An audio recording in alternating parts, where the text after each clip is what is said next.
You talked about the fear Mm-hmm. that comes with dissolving.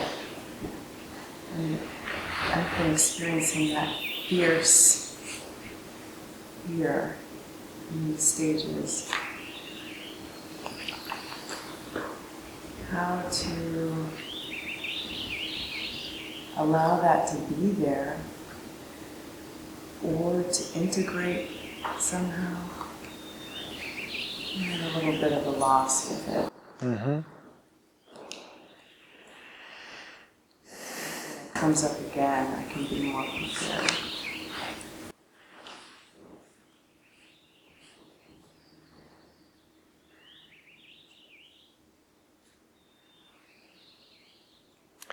It's two different things.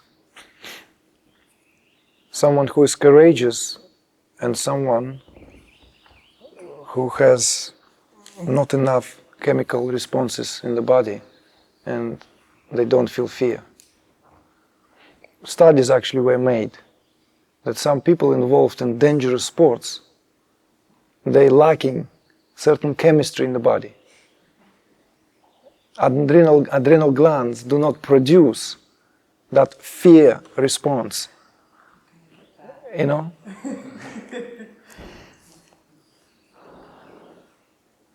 So there's fear and there's fear. Let's first acknowledge what we speak about here. One thing is to be courageous, and another thing is to be completely not even knowing that one is in danger. So we'll begin from here. We'll begin from that horizontal perspective and we'll dive deeper into another dimension. All fear, one way or the other, is linked to our essentially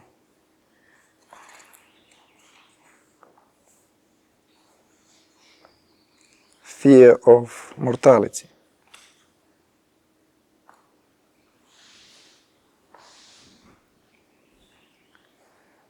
It is biologically justified fear.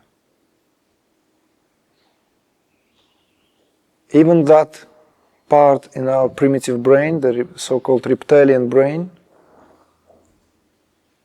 is responsible for that. That reptilian part is that what connects us to this stream of evolution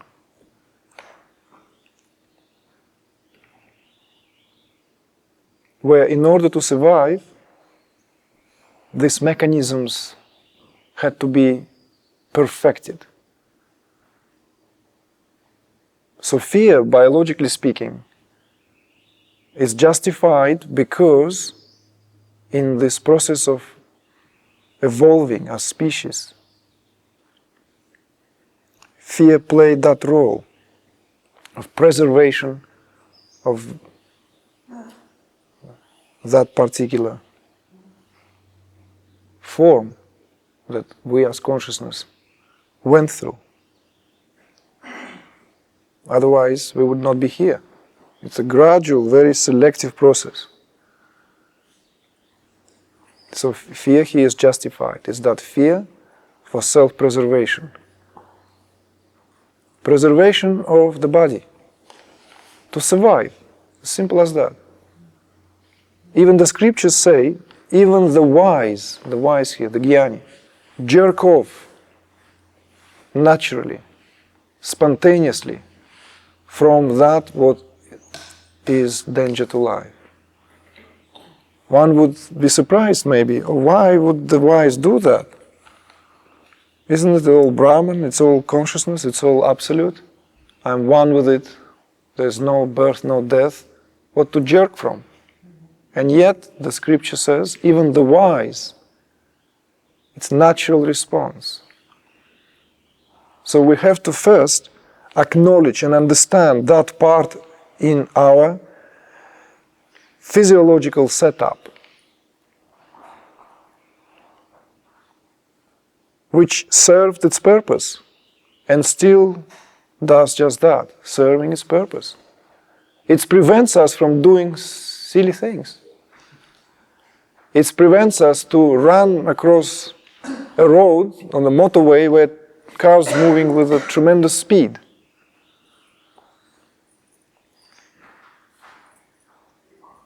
Yes, I know people climb rocks without any ropes, and they get a kick out of it. Whether they have everything okay with their chemistry or not is not up to me to say. Some may see them as heroes, but what if that person doesn't have that in the chemistry? So there's not even a sense of danger involved. So it's not that something is done out of courage. But it is the courage that we will speak in a moment about here that is praiseworthy.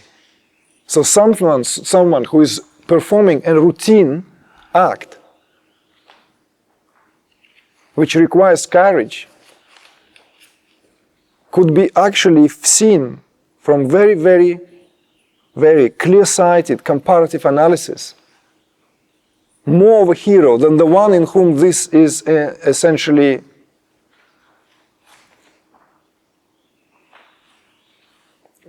completely not even functional. Someone who just jumps off the cliff and then, oh no, just one, a little longer. Okay, now I pull the parachute. 2, 3, 1, none of that. See?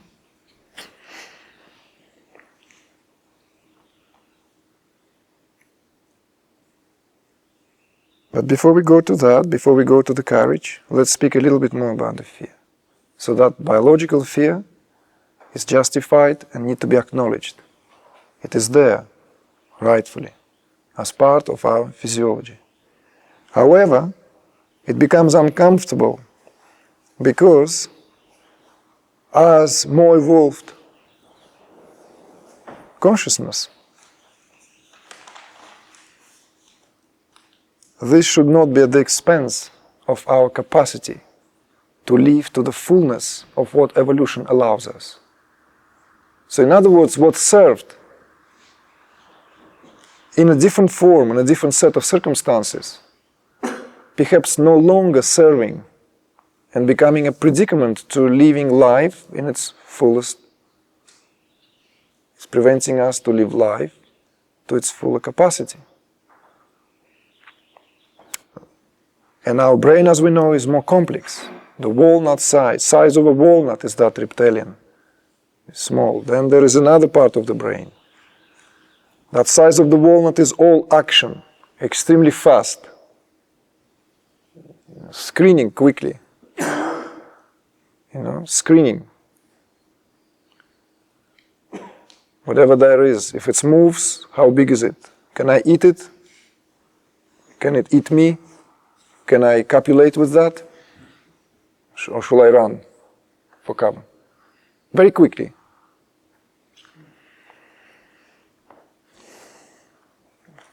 Through to the raptors, through to the lizards, through to some point many other species in the animal world. But our brain is more complex. We have other parts developed and grew around. The part responsible for feeling and emotive states, and a much larger part which covers all that. It's like one brain enveloped by another brain. The brain that's responsible for thinking and discrimination. And let's not forget the prefrontal lobes, the ability of our brain to transcend. The ability of within our brain, even from the perspective of how our brains are formed, there are these prefrontal lobes. It's to transcend. So there is this capacity from action to feeling, to emotion, to thinking, to transcendence. When we say feeling, it's not to undermine the quality of feeling, because it may, for a moment, be misunderstood as inferior. It's not the refined feeling which is associated with the qualities of the heart. All this is actually belongs to the compartment of the higher brain. It is that more primitive still, part of the brain which deals with essentially emotions. And we know how capricious emotions can be.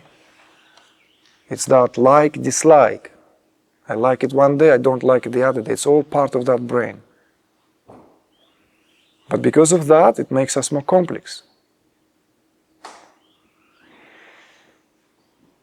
So at some point, this fear becomes the impediment to live life in greater freedom, because it pulls the consciousness in the body to a more contracted state. And that fear is now of a psychological quality. It's psychological in nature.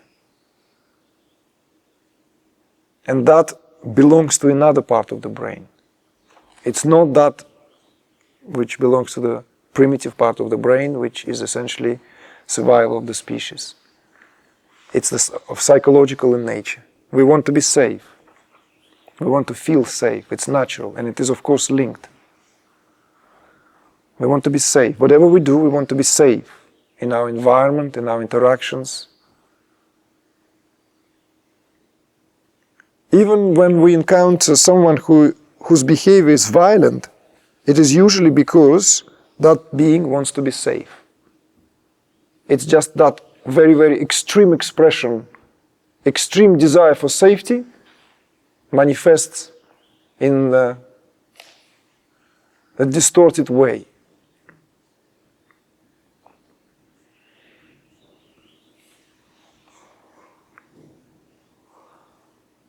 So fear should be understood. Fear should be understood so that it's not, we don't create a kind of like a dark skeleton in a dark cupboard, like we don't create some gremlins who live under the bed and we don't want to look under. We don't want fear to become part of our unconscious mind. Fear needs to be acknowledged, contemplated on. And the best way to contemplate fear is to contemplate the mortality of the body versus immortality of the spirit. Body is an appearance, the ever-changing phenomena.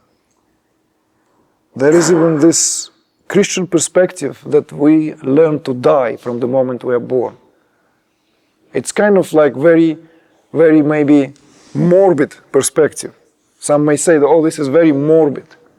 What a nonsense. How can one even come up with this?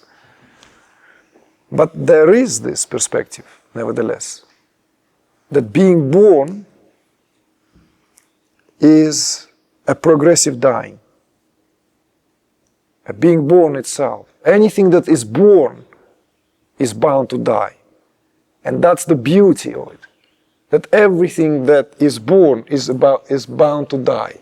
Flowers are the prime examples of that. Because they're so fleeting. So fragile. So not lasting. That's why I absolutely can't stand the artificial flowers, no matter how skillfully they're made. It's against the flow of nature, against the flow of life. When I see the artificial flowers, it's almost like very funny. It's like we're trying to hold on to something, to create something which looks permanent, but it's utterly beautiful in its impermanence. Look at this. This bouquet is not going to be like this tomorrow. It will show the signs of dying. Pablo Picasso apparently never put flowers into water. He said it's cruel. Why to prolong suffering?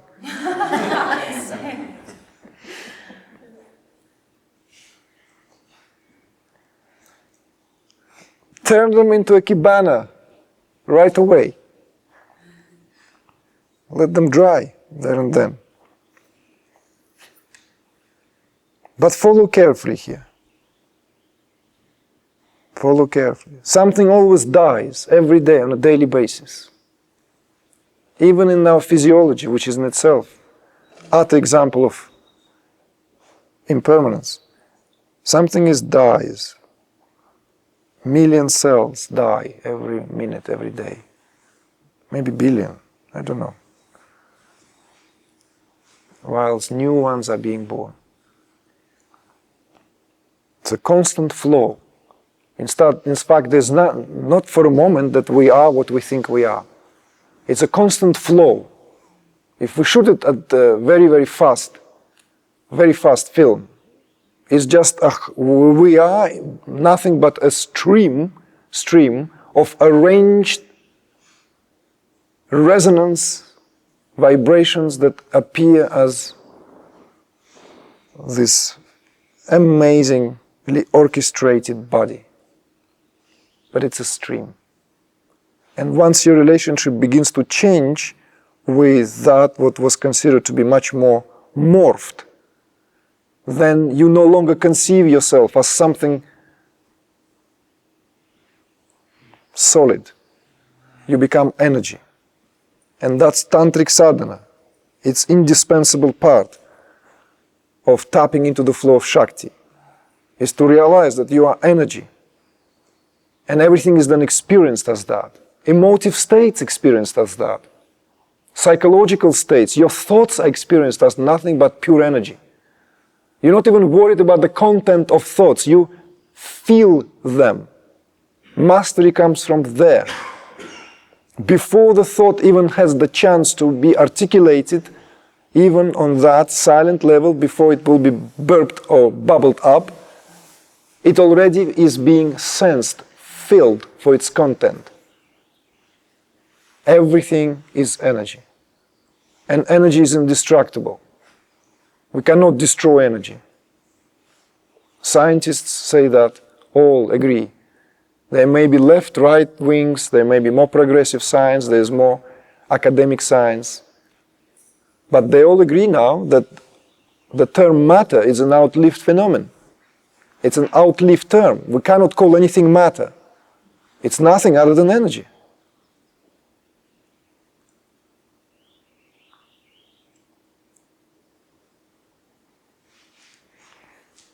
So fear is also a form of energy. It's a form of energy.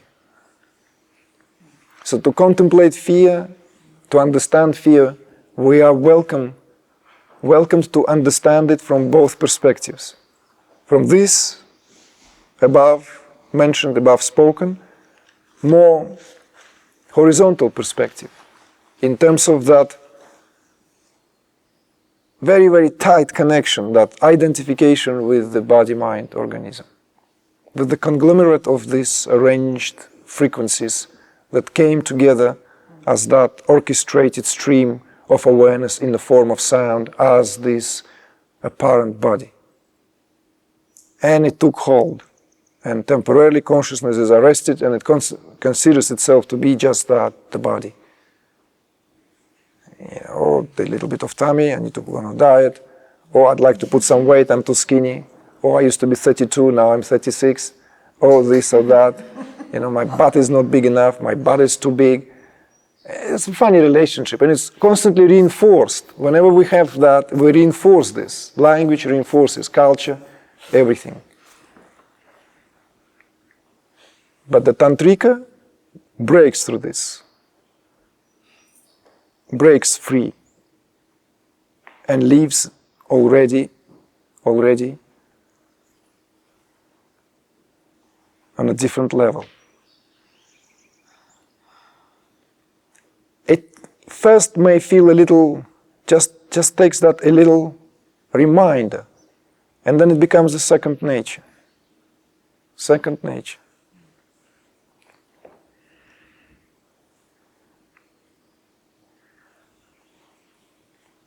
So fear simply comes from that what we consider as having an end. That because it will have an end, we will end.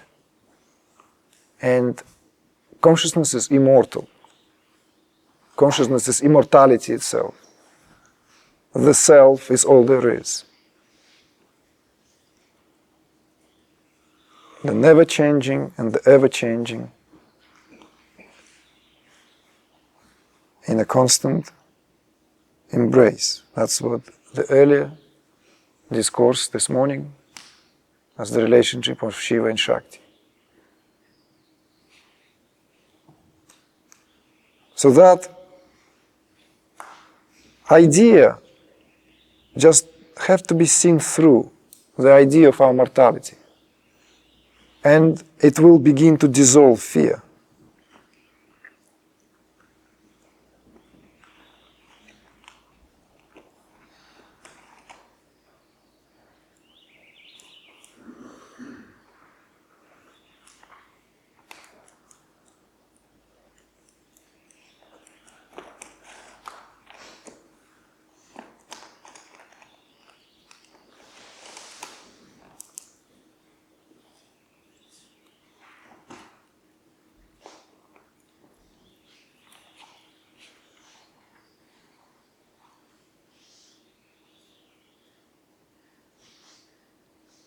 So where that fear comes from? It is neatly associated, intimately associated with some hidden knowledge that we are already immortal.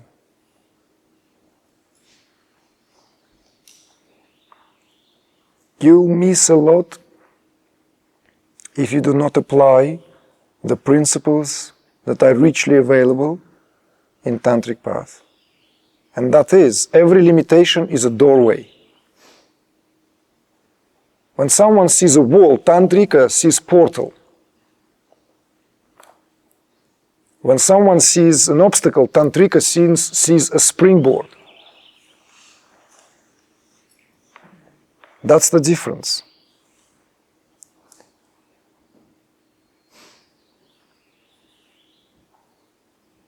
Everything is an opportunity to pass through. Every obstacle, every limitation is an invitation.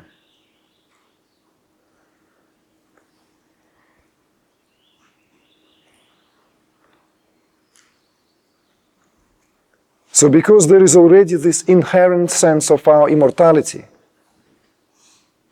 there is this desire to live eternal life.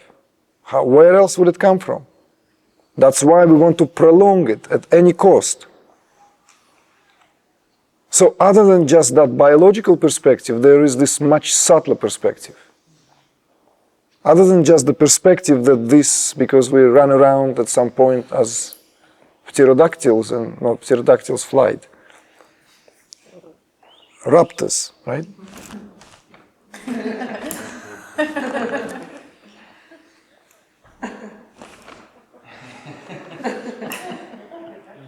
Quick, it's like computation.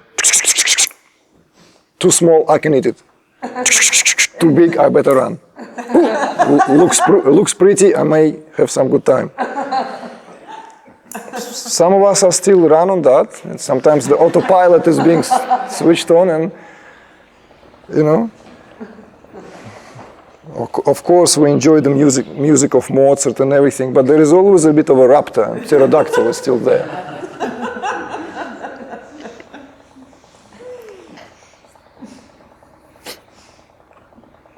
But on a serious note, it's all very funny.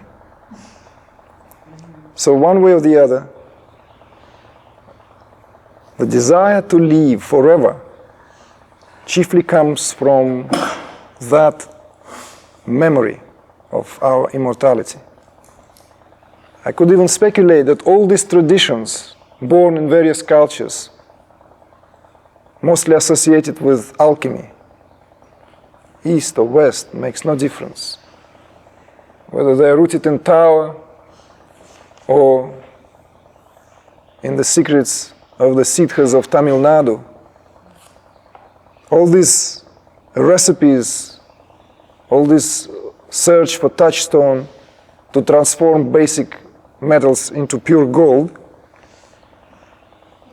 so that the body no longer subject to decay, is nothing but a reflection of the inherent knowledge of our immortality and the desire to stay forever. I could even say that this is a kind of decadence. Desire to stay in the same body and prolong, it's a decadence. It's something not fully understood.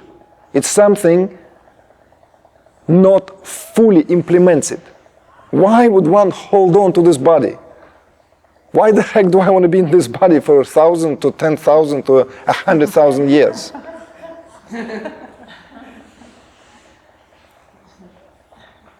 It doesn't matter. It has a gold glow, diamond-like, or transparent, it's just...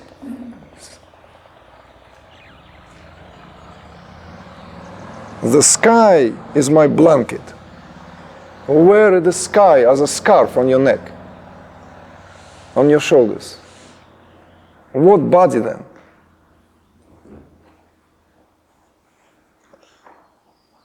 But so many people lost their sleep trying to find these recipes. The recipe is much simpler. The recipe is already here. We are that. Tattvamasi. That's what we spoke earlier. Thou art that.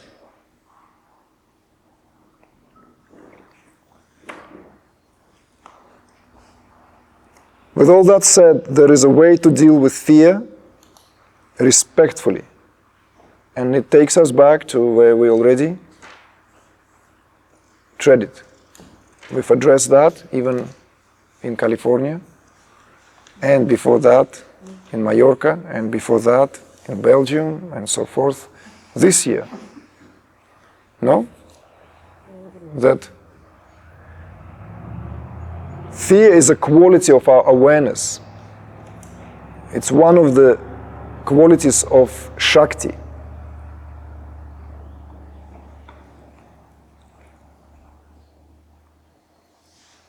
It has to be acknowledged.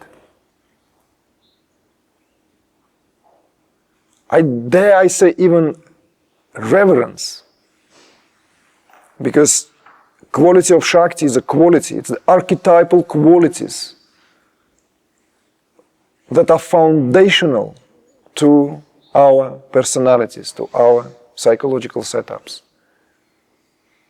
They are foundational. At the foundational level, we are not so in soul. We think that our parents did us harm. In the previous life, someone ran us over, someone drowned us. We constantly find these stories, New Age stories, only to avoid the truth. The truth is there's a greater psychology than just being mishandled. The greater psychology is that we are an orchestrated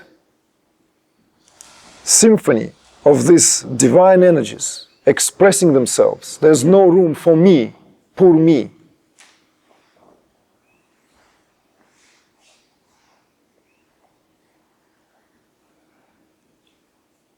Or fabulous me, the same thing. It's all expressive potentiality of these archetypal goddesses, and worship them. And fear is one of it. So see beneath the fear. See beneath the fear.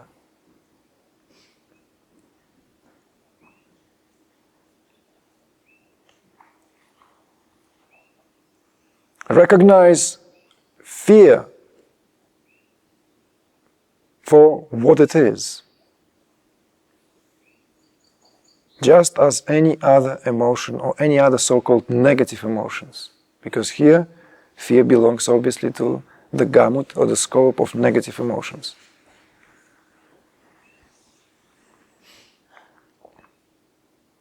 Not that, oh, I'm afraid, it's my fear. Soon as there is this identification, we're done. There and then, done. One wrong move and done. This is a fine dance. It's a very fine balance. Remember? Do you remember that example from last immersion? walking on a rope, crossing the...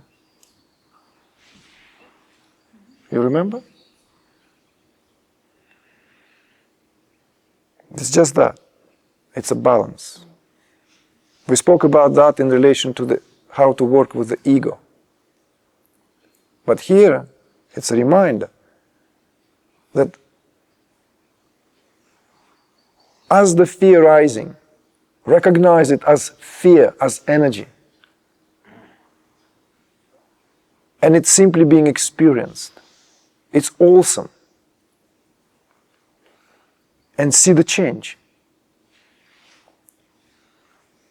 Rather than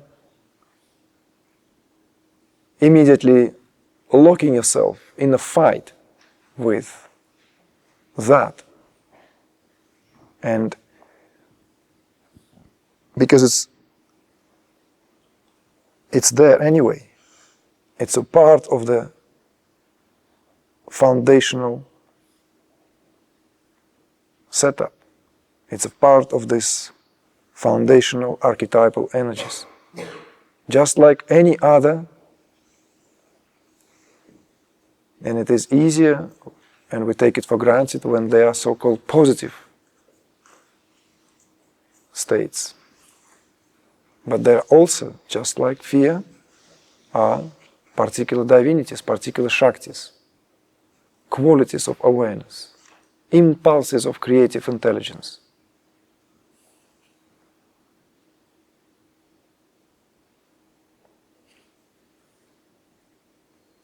Fear has a great goddess. Her name is Kali. Kali.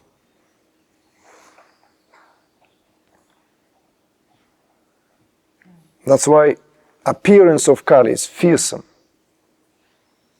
As ornaments, the goddess wears skulls, human skulls.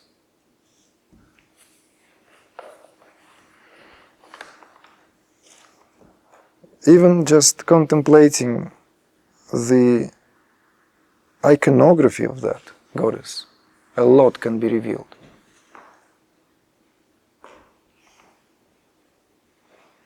But fear changes when we look into the fear's eyes. Its quality changes. Because this is that amazing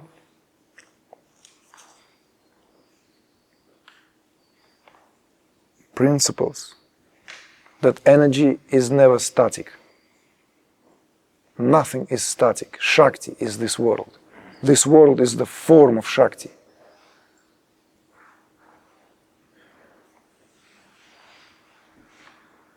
The only static thing here is your unwavering awareness. Everything is in a state of perpetual flux. And it is the domain of Shakti. That Kali is a reminder of utter mortality of the phenomenal world, of the world of appearances. And when worshipped, revered, and understood, the benevolent face of Kali is nothing other than caring Ma. And that is your relationship with fear.